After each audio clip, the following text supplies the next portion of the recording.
Okay, guys, when I was uploading my lectures up to YouTube and then linking them into Blackboard, for some reason our lecture on course information, the actual first lecture that we have, was not there.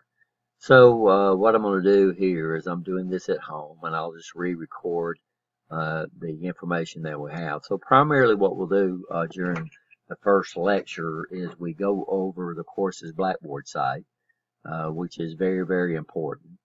You can access the Blackboard site through Lawson State's homepage, or you can just use this address right here, blackboard.lawsonstate.edu. And then what I usually do is I put it up in my favorite bar, so then I don't have to go through Lawson State's website anymore. But simply just type in blackboard.lawsonstate.edu, and that will take you directly to the college's Blackboard site without going through Lawson State's homepage. So just looking back over the Blackboard website, first of all, we start off with homepage. So anytime you click on the homepage section, it's going to bring you back to the main menu right here. Okay. Normally we don't use My Task. We do use announcements and What's New. I've never seen that pop up. And then Past Due. I've never figured out exactly how to do that either. So basically any announcements that I post will pop up here, but I'll also, anytime I post the announcements, they'll go into the announcement page, of course, and then they'll also go into I'll also send them to you by email. Here's course calendar. I just updated this. So it gives us our test dates and some of our assignments. So first class met here. Your first assignment was due Friday before 11:59. Second assignment. And then, of course, we'll have multiple assignments that comes down here. So you need to make sure you check this webpage. First test, I think we talked about this in the class. Our first test is going to be on the 20th. This will be test 1. Spring break is going to be from the 26th to the 30th. So we will have a break in this class, a week break, in fact.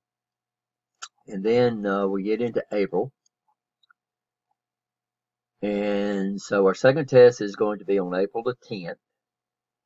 If you're getting honors and awards, that'll be on the 12th, if you're getting any type of award for the class. Last day to withdraw from the class is the 23rd. And come to think about it, I don't think I did that on my other classes. The test 3 is going to be on the 24th, and the final exam will be on March the 1st. So this is our course calendar so far, but we will add to this. We won't move the test around in an 8-week term. We're pretty much well set on what we can do. Here's where the course announcements will be posted at. And this, of course, the first announcement that I sent out was that the class was going to be moved into the robotics classroom, which is 8107, but everybody's already did okay on that. Text messages. What I've been doing for quite a while is I've been adding the name in the syllabus quiz. We've asked, is it okay if I use text messages? I didn't take that question out, but this is but every semester what I've been doing is I've been entering about 30 to 40 names into the application myself. And that many names and that many students into the texting application, of course, I make mistakes. And then what it ends up with is when I send out text messages, there's some of the students that don't get them. So what I'm doing now is I'm requiring you, if you want to receive text messages from me relative to this course, then what you have to do is you have to sign up for the texting application. And that way, it's not my responsibility if you don't get text messages from me relative to the class, then it's your responsibility. It's not mine. I read somewhere, I wish I could remember what it was, but I read somewhere that people check their email like 30% of the time, but they check their text messages constantly, which is over 90% of the time. So this is why it's imperative, if you want to hear information from me that I want to get to you instantly, then you need to go out and sign up for the Remind application for the class. And if you're in multiple mock classes, then you need to do it for every class, because just because you sign up for ETT 226, it does not automatically sign you up for AUT 208. So what that means is, if you just sign up for this and you take for granted I'm going to send you text, well, what I do is when you sign up for a class, it puts your name into that class. So what I can do is I can send out a group announcement to the whole class, or I can send out an individual text to an individual student. So if you want me to send you text, then you got to go out there and you got to sign up for this texted application yourself. And basically, you just click on the link, and then this will give you the instructions on what you need to do to sign up for that text application for this class. Okay. So when you go to this address on your Android phone or your smart device, just go to here. Then that's going to automatically put you in this class. You'll enter your first and last name and then your phone number, and that's all you have to do. If you don't have a smartphone, get text notifications. Text this to this number. Okay. If you have trouble on that, then try texting this to that phone number. Okay. So that's the texting application. Assignments. This is our assignments, and of course, right now we have. So right now you have 2 assignments that's available. We've got assignment 3, assignment 4, assignment 5. I'll put these on the calendar on when they're due. But basically, assignment 1 is due the first week. Let's see if I got them on the course calendar. I think the only 2 that I have so far, because this is required by every class. But I'll do that as soon as I get this recording. So assignment 1, assignment 2, assignment 3. So basically, you have an assignment due just about every week. There's 5, 6, 7 assignments. There's only 8 assignments. There's only 8 assignments in the class. I mean, there's only 8 weeks in the class. So what that basically means is you're going to have an assignment every week, except for 1. And then we do have another one that we stick in here, which is an assignment 6. And we usually do that on spring semester. So one day in what they do in the spring semester is they have a job health fair where they have different companies coming in. They usually do it down at the Vesper Civic Center, and they have a job health fair. And what we do is we give you 50 points if you go and attend that. Basically, all that's required for that assignment would be that you obtain 5 business cards from different companies that are representing at the job fair. But like I said, I haven't heard an announcement or a date of when that's going to happen or whether they're going to do it. If they do it, the assignment 6 will pop up there.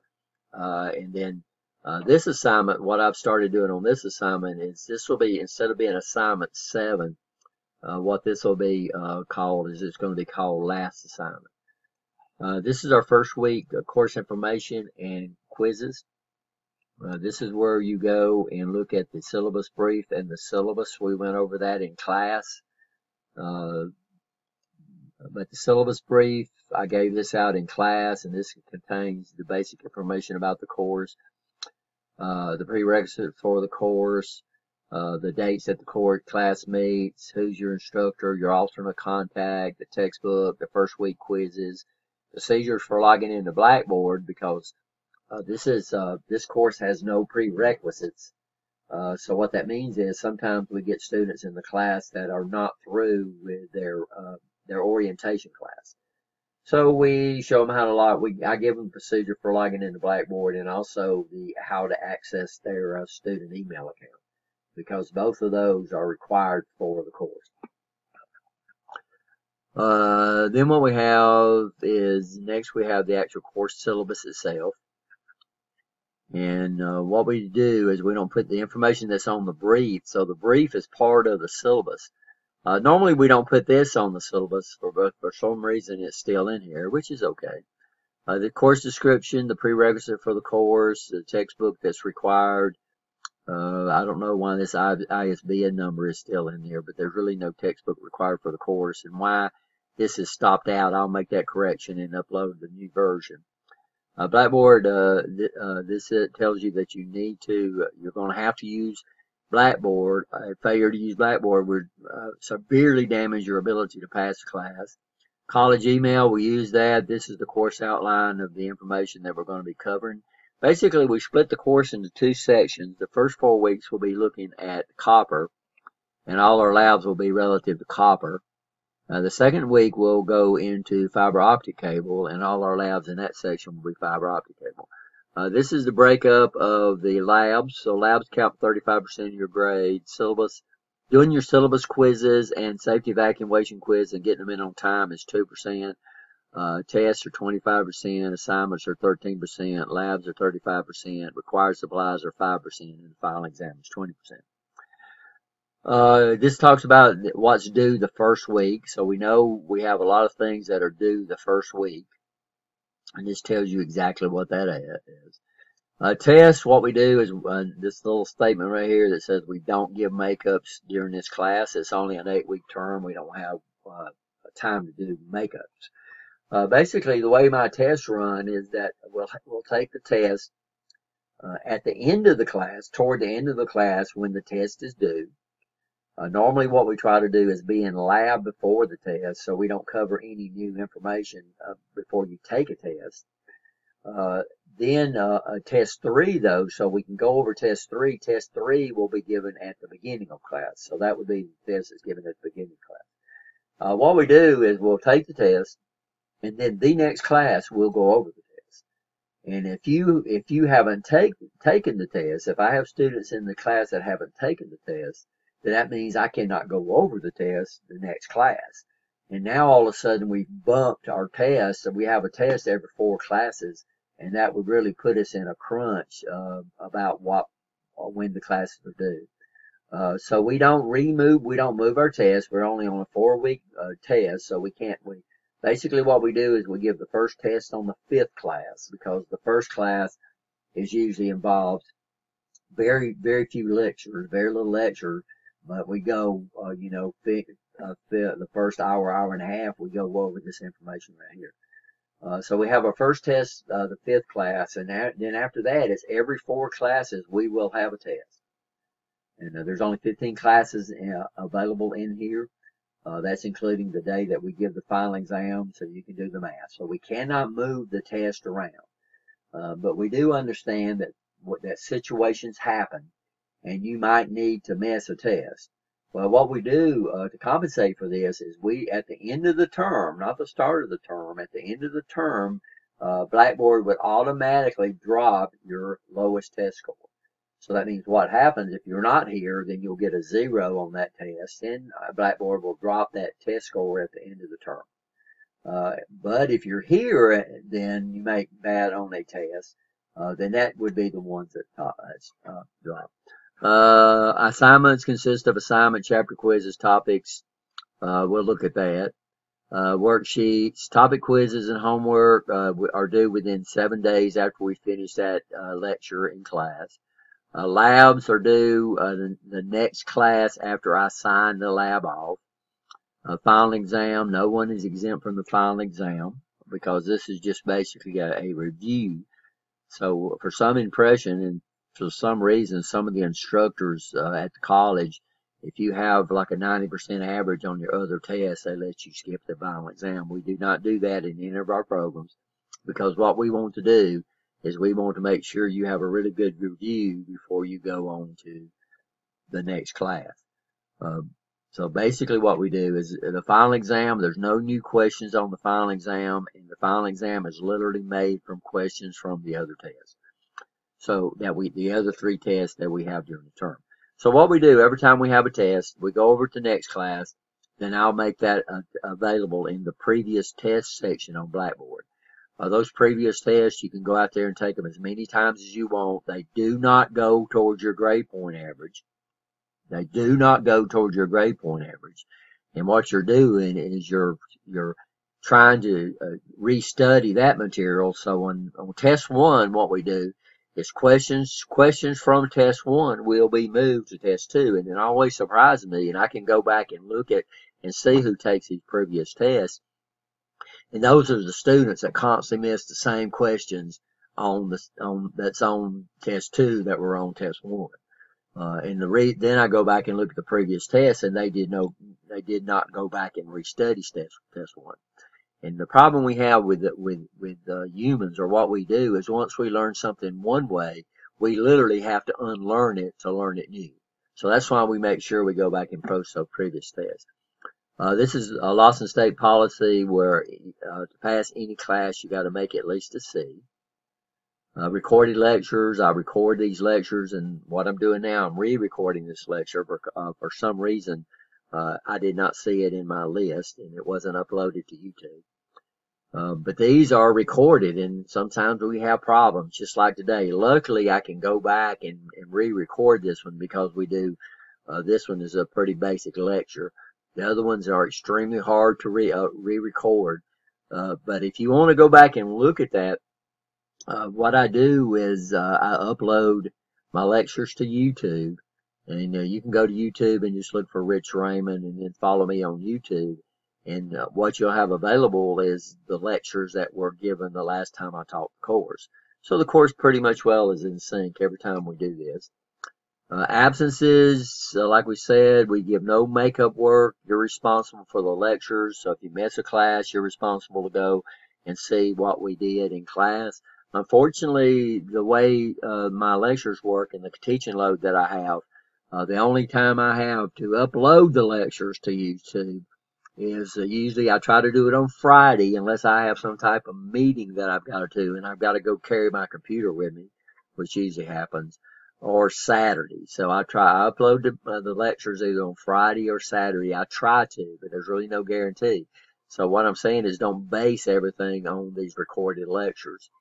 Withdrawal, this is another problem I have in my class, is that I cannot withdraw you from the class. So for some reason, we have students that quit coming, and they consider, if they stop coming, they consider themselves withdrawn from the class, and that's not true.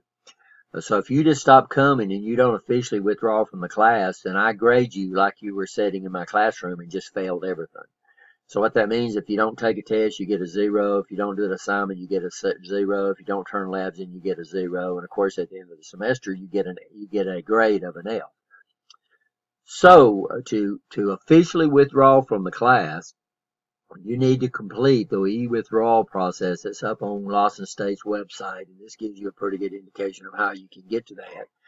Also, what you need to understand is that we cannot let you withdraw on the day of the final exam.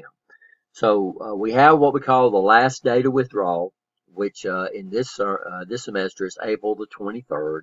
So if you withdraw by April the 23rd, then what you'll do is you'll get a W in the class. A W in the class means you will still have to retake the class to get credit for it, but you don't get a grade in the class. So what that means is you get what we call a W, which means you withdrew. And that W does not count against your grade point average. So that means if you took the class, you thought you was failing it, you withdrew before the last day to withdrawal, you came back, you took it again, or you made an A in the class and you get an A. If you don't withdraw and you get an F in the class, then the next time you take the class and you get an A, technically you get a C in the class. So that's what it averages out to. For some reason, people think if they retake a class and they failed it the first time and they take it the second time and make a C, they say, well, I passed it. Well, you did technically pass it. So that means you don't have to repeat that. You don't have to repeat that course. But basically, your grade point average will be a D, and you got to have at least a C average to graduate. Lateness. We do things the first of class. Sometimes we give topic quizzes the first of class, and if you're late, then we can't allow you to make up that work. Plagiarism. This is new to the This is new to the syllabus, even though even though plagiarism has been listed, we haven't called it plagiarism. We just said using other people's work. But basically, plagiarism is using other people's work and claiming it as your own. If you do that, of course, that's going to be a real problem. You'll probably get a 0 on the assignment. Cheating, which is also plagiarism, is copying other people's work, right? It says right here, if you cheat on a test, then you'll get a 0 for that test. And this becomes very cumbersome if people don't confess who they cheated from. Then if I got two people that do exactly the same work, then who am I supposed to specify? So we'll send you over to see our committee and let them figure out who actually did the cheating. Texting, no texting in class. So this is new to the syllabus, and this is professional decorum. Basically, they say you're not supposed to text in class or use unauthorized use of the internet. You're not supposed to be sleeping in class, speaking out of turn, unnecessary traffic. This is a big one right here. You're not supposed to be eating or drinking in class or wearing inappropriate clothing. And inappropriate clothing means you're required to read the dress code for the college. So anything that don't adhere to that dress code, this means you would not meet this thing right here. I think it's a shame where one man has got to tell another man to pull up their pants.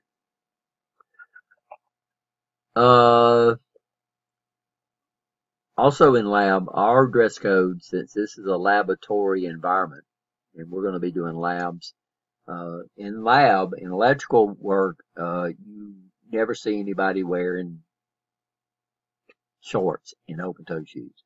So basically, our dress code for our lab is that we don't wear sleeveless shirts, we don't wear synthetic clothing that can catch on fire, we don't allow you to wear short pants, and we don't allow you to wear open-toe shoes. We do allow you to wear tennis shoes because most of our equipment is very, very small. We will be dealing with soldering in this class and other things that are going to require you, and tools in this class. And also another thing that we also require in lab is that you wear safety glasses. And prescription glasses are not safety glasses, and that's an argument that we get all the time in class where they let me wear them at work. Well, this is not where you work at. What we're doing is make you wear legal safety glasses. A lot of places will let you, just about every place can give you prescription safety glasses, but also available are safety glasses that will fit over prescription glasses. So there's really no reason for you to not get them.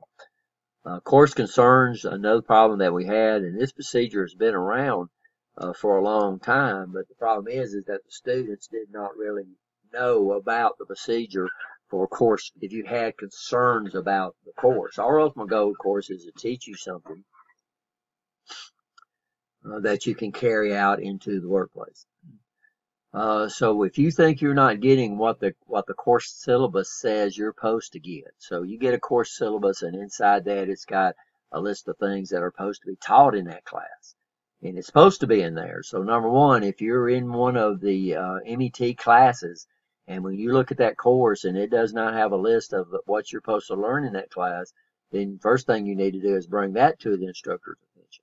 But the first thing you're supposed to do, so normally what we do is the instructors that normally teach the class, they're the ones that's responsible for the course syllabus. They're responsible for the brief. The course content, though, every course that we teach, except some new ones, so we're in development of a new PLC course. We technically call it PLC 3, and there's nobody in the state that's teaching this course. So what we have to do is we've got it documented with the Alabama College Commission, Community College System. We call them POIs, which is Plan of Instruction. Technically, if there is a POI posted on ACCS's website, then we are required to meet what that course says, the minimum that so what they do on the POI is they basically give you a list of the minimum things you're supposed to teach in that course. So what that means is that the instructor has to teach that information. Now, what the instructor can do is the instructor can add to it. And why they decided to do that is because different regions of Alabama, electronic repairmen or automated manufacturing repairmen need to know different things. Not the way we teach it, but the information that's taught. So we have the ability to add to the POI, but we don't have the ability to take away. And I'll see if I can do that and put a link to that up on Blackboard, and I'll do that for all my classes, even though this is what I just thought about, is put a link so you can actually go out and look at these POIs for the state of Alabama and actually see, and it covers everything, English classes, math classes, history classes, on what these instructors are supposed to teach.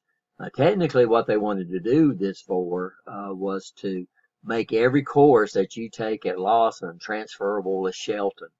If they teach that course, if that course number is part of their degree plan, then all the person has to do is give you credit for it because the courses are supposed to be taught out of the POI.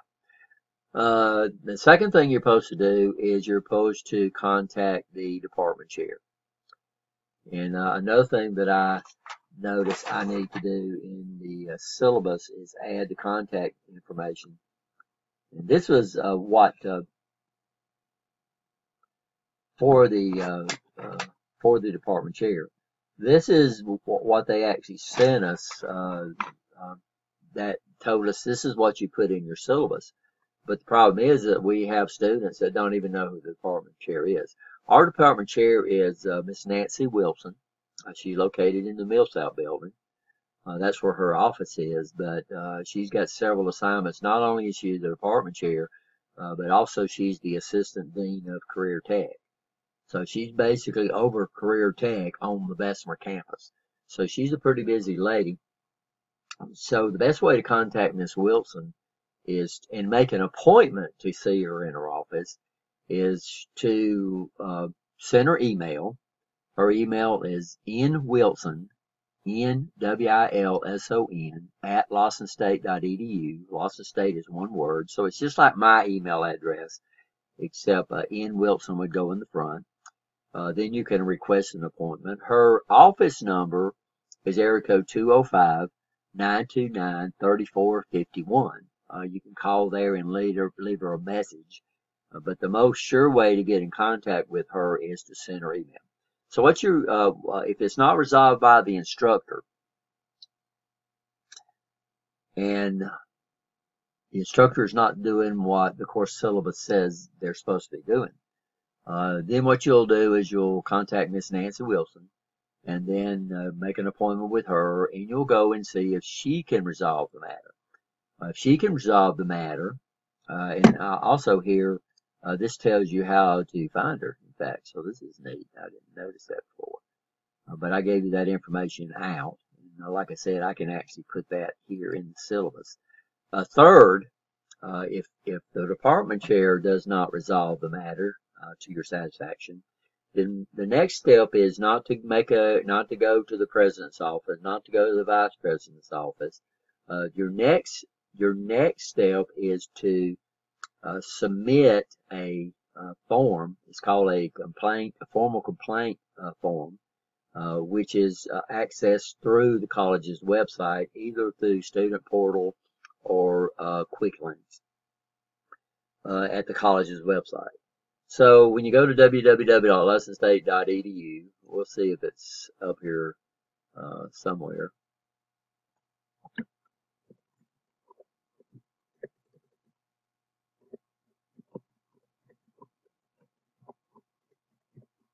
Okay. And then here's the quick link section right here. You can click on that. And then over here under student links, so here's your student links. You can bring the Blackboard here, email, student suite, which is what they're calling Student Portal.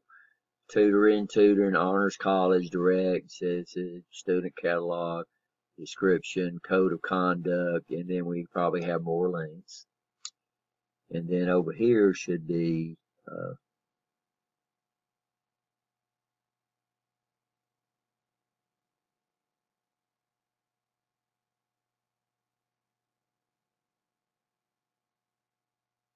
so here's e-withdrawal, technical support, online championships, STEM, honors college, tutoring feedback. So let's go back and see, that didn't take us there. So let's go back to quick links and see if it's, so here we're back at quick links. I sent y'all to the wrong section. So we're at here, over on the left-hand side, and they have a whole sections on concerns and incident reports. The process, report a concern or incident. So this would be where you would go, right? I'm sorry, for students right here. Dang it.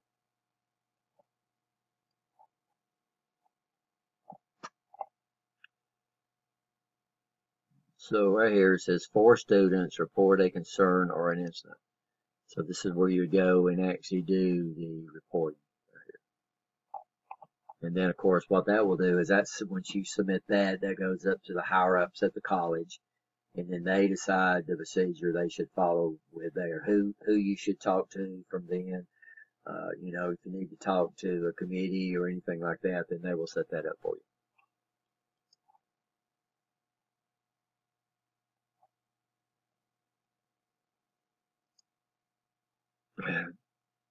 Statement of harassment, you can read this. American Disabilities Act, you can read this. Cell phones and pager, accessible use, or I've got that in there twice. I need to come back and split this out. Children on campus. There's no children on campus. Course calendar, of course, is on Blackboard. Then this talks about if you begin to fail in the course, he or she may schedule a conference with the instructor immediately. This talks about if you come in late or leave early, you need to inform the instructor. Evaluation and safety procedures. This talks about this, and profanity. I don't allow profanity in my classroom. So let's go back and look at the web. So this is the official course syllabus. Of course, there's a couple little problems in here that I said I was going to correct. One would be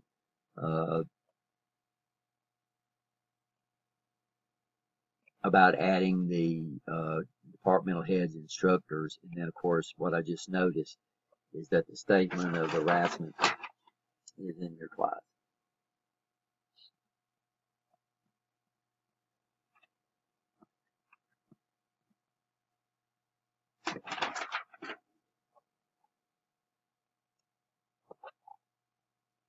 Now the rest of the Blackboard site, that was first week course content. So all our lecture slides should be up here. They might not be totally up to date, but they're should be okay. And I'll go back and check one. I think the first one is not quite up to date. This is where our topic quizzes are at. So every time we have a topic, and we looked at this in class, this is where, so we start off on copper.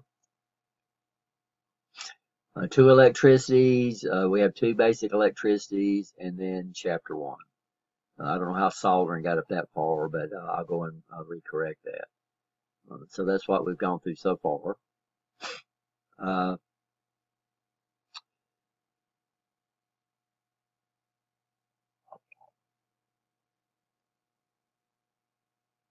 Links. So we have a bunch of links in here that allows us to go through different things. Looks like we've got a chapter. The only link in here right now is chapter 3. Let me turn this off to see if there's anything else that this might be hidden from you. Then we have reference material. So here's the glossary of terms. So this will be a really, really good thing for you to go and look at. So this is something that I've developed. So everything that you see typed in here was typed by me. It says this is a new handout. If you and basically the way it's sorted into electrical. And so I'm sorry, it's sorted in copper terms. And then it's also sorted into fiber optics. So here's fiber optics. Okay. So you can see the way I've split it up is asterisk. If it has an asterisk in front of it, that means it's copper. And I think what I might try to do is just actually split it into two sections.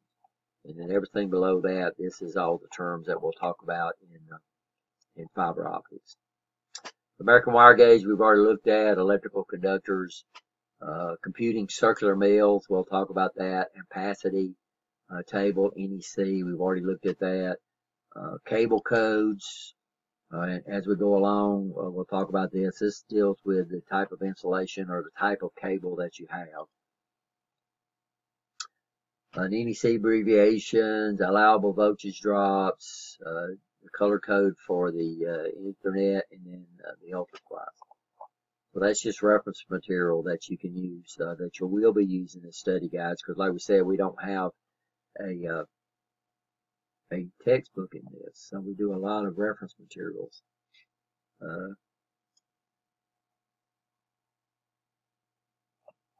The next thing we have is labs. And what I'll do is I'll actually put the labs up here that we'll be doing. That way you'll have an idea of how you say it. Right now there's nothing there. Recorded lectures. This is where any lecture that I record. And when I get it uploaded to YouTube, what I do is I come in and put a link. My grades, test reviews. This is where the test reviews will be placed at. And we usually put them up, the class, before the test. And of course, so you can't see those right now. They're there, but they're not that. Previous test. This is what we talked about, me posting previous tests up on Blackboard. This is where they'll be at. This is where we'll go to actually take the test while we're in class. So our tests are not online. We just give them in class through Blackboard. You will not be able to do the test at home. You'll have to do them in class. This link right here allows you to email me, and we talked about that. If you want to email me with questions or concerns about the class, then you don't need to use some email account that belongs to a college, and you don't need to be using your college email account. What you need to be using is this email instructor right here. And then what you do is you come in here and you type in a subject, you type in what you want. You can literally attach a file. So some of our assignments are actually written assignments. And I understand that sometimes you might be absent when the assignment is due because of unavoidable reasons. So we have an alternative method that you can submit these written assignments. The way you can do them, if you've got a scanner, you can scan them and then attach them to the email. Or you can snap a readable picture. So I've got to be able to grade this thing.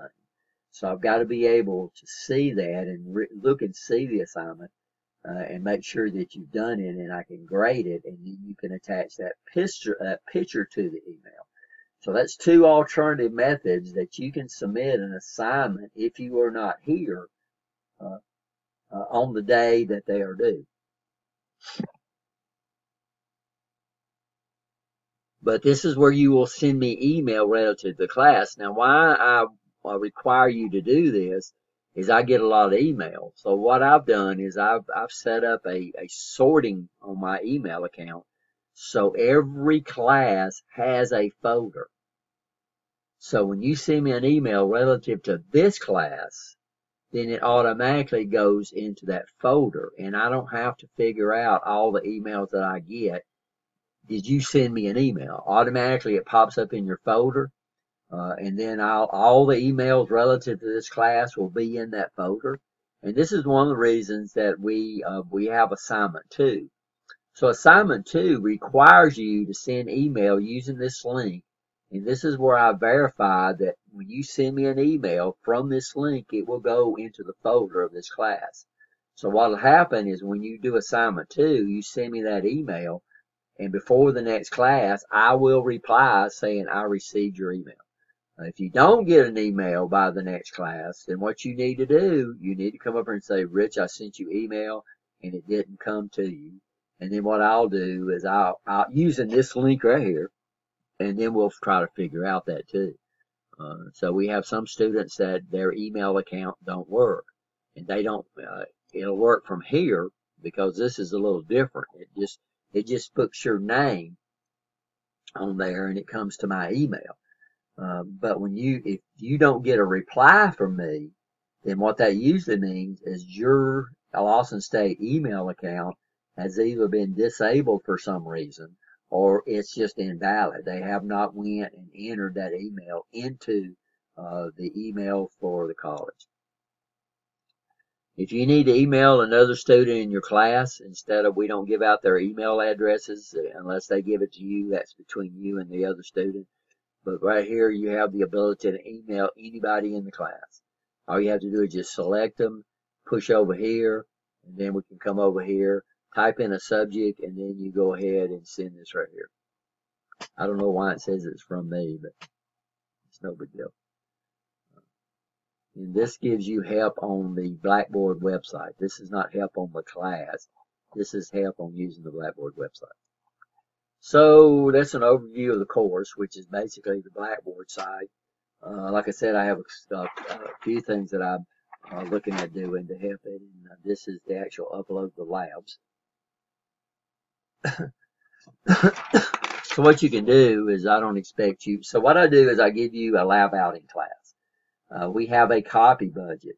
Every year we go over our copy budget, and we have to scramble to move money around. So what I do is I'll run one set of one copy of the lab for each student in the class. And then if you take that lab home and you lose it, then it's your responsibility to run you off your own copy. So I'll put all the labs up there, and I'll split them up into copper and fiber, just like before. So if you lose a copy of the lab that I give you, then what you need to do is you need to go down and download a copy. What I suggest you do is don't take the labs home. And if you want to work on them at home, then what you need to do is you need to get your phone out, snap a picture of that lab, and that way you can go and look and see if there's anything you need to study up on or anything you need to look at to do the lab. I recommend that you don't take the lab home. Also, when I give you out the lab procedures, and I'll post that in this section, and I'll also give you a copy of that. We use lab forms, and what a lab form does is this is what I do to keep up with what you made on the lab, and then at the end of the semester I can give you your labs back if you want them back. If you don't want them back, I shred them. If you do want them back, I give you, and then I keep that lab form that I can use to justify your grade. If you come back, we're legally required for 5 years to keep how we came up with your grade. Blackboard is really great. That's really because we have a grade book up there that you see all the time. But also what we like to do is keep up with how I came up with your lab grade. So what we do is I'll use that lab form, and I'll keep the lab form at the end of the term. And then I have the ability to give you back your labs if you want. So I'm going to work on the lab section a little bit, which is hidden right now. And as far as course content. And then also I'll put the lab procedures up there. Let's see if I got the lab procedures here. They might already be there. Lecture slides, topic quizzes, links. So since I'm going to put a button here, since I'm going to put a link here for lab procedures, and it'll be in this section right here, then I'll put the lab procedures up there, and then I'll upload the rest of the labs. Well, that concludes the course information lecture. So now I'll have this up on Blackboard. This is basically, I think I added a little bit to this one that we went over in class, which is good. But I'm going to go ahead and shut this down. Hope you have a blessed day.